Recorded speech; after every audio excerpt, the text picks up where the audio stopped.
दोस्तों, मेरे भक्तों, मेरे साथियों, अब मैं ज्ञान और मोक्ष आदि का साक्षात्कार कराने वाले ध्यान का वर्णन कर रहा हूँ। मेरे मित्रों, मेरे भाइयों, आप मेरे इस विचार को ध्यान से सुनें। जप करने वाले साधकों द्वारा जो ईश्वर का चिंतन किया जाता है उसे ध्यान कहते हैं, एवं मन को धारण करने का नाम धारणा है। ध्यान के द्वारा ब्रह्म में लीन होने की स्थिति को समाधि कहते हैं। मित्रों, यह आत्मा परब्रह्मा है। ब्रह्मा सत्य है, ज्ञान और अनंत है। ब्रह्मा विज्ञानमय तथा आनंद स्वरूप है। वह ब्रह्मा तुम हो, वह ब्रह्मा मैं हूँ। परब्रह्मा परमात्मा प्रकाश स्वरूप है। वही आत्मा है, वासुदेव है, नित्य मुक्त है। वही ओम शब्दवाच्य सच्चिदानंद घन ब्रह्मा है। देह, इंद्रिय, मन, बुद्धि, प्राण और अहंकार से रहित तथा जागृत, स्वप्न एवं सुषुप्ति आदि से मुक्त जो तुरीय तत्व है वही ब्रह्मा है। वह नित्य, शुद्ध, बुद्ध, मुक्त स्वरूप है। सत्य, आनंदमय तथा अद्वैत रूप है। सर्वत्र व्यापक अविनाशी ज्योति स्वरूप परब्रह्मा ही श्री हरि है। वह और वह मैं हूँ। आदित्य मंडल में जो वह ज्योतिर्मय पुरुष है वह अखंड प्रणववाच्य परमेश्वर मैं हूँ। इस प्रकार का सहज बोध ही ब्रह्मा में स्थिति का सूचक है। जो सब प्रकार के आरंभ का त्यागी है, अर्थात जो फलासक्ति एवं अहंकार पूर्वक किसी कर्म का आरंभ नहीं करता, वह कर्तृत्व अभिमान से शून्य होता है। दुख सुख में समान रहता है। सबके प्रति क्षमा भाव रखने वाला एवं सहनशील होता है। वह भाव शुद्ध ज्ञानी मनुष्य ब्रह्मांड का भेदन करके साक्षात ब्रह्मा हो जाता है।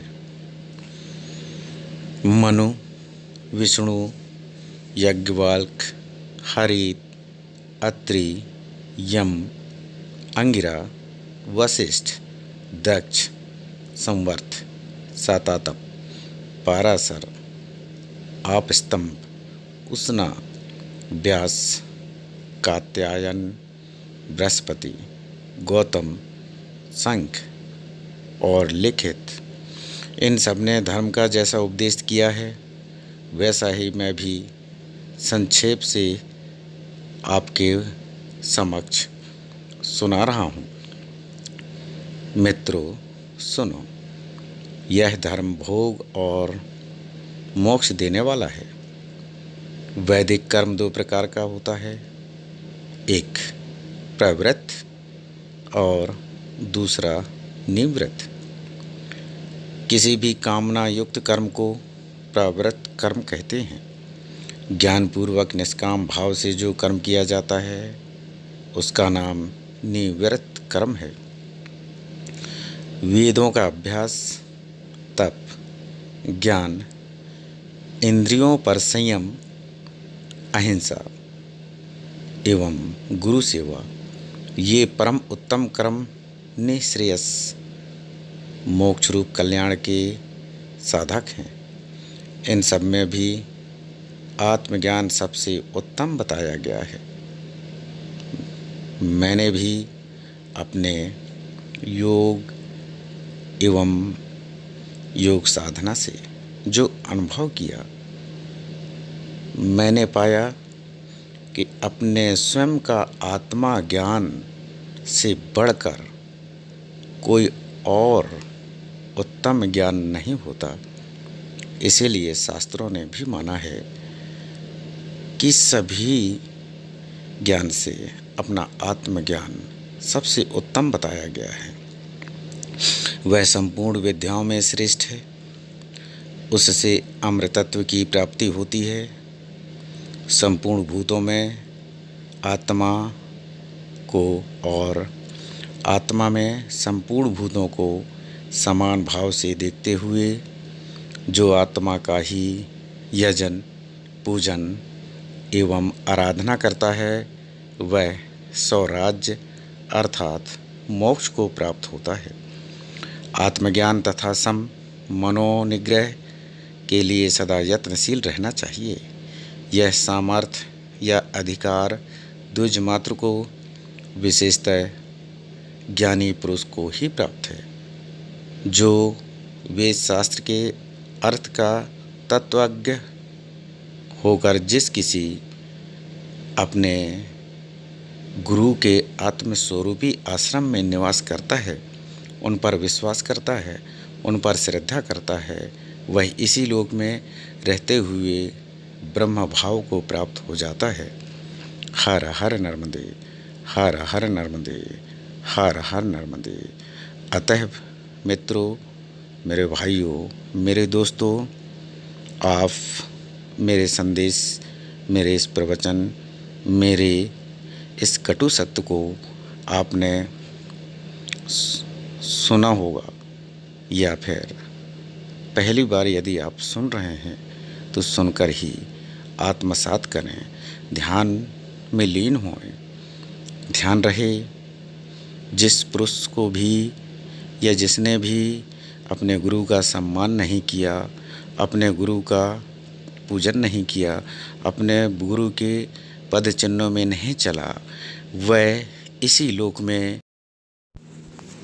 रहकर भी नरक के जैसे जीवन व्यतीत करते हैं। अर्थात जो कष्ट में जीवन नरक में होता है, वही जीवन वो इस लोक में रह के भी प्राप्त करते हैं। इसलिए दोस्तों, कभी भी किसी भी वक्त विषम परिस्थितियों में भी ऐसे व्यक्तियों से दूर रहें जो अपने गुरु का अपमान करते हों।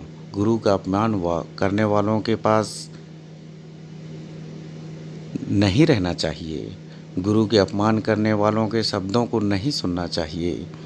जो गुरु का अपमान करके भोले भाले मनुष्यों को अपने पाखंड का अधीन कर उन पर अत्याचार करते हैं, उनसे सदा दूर रहना चाहिए।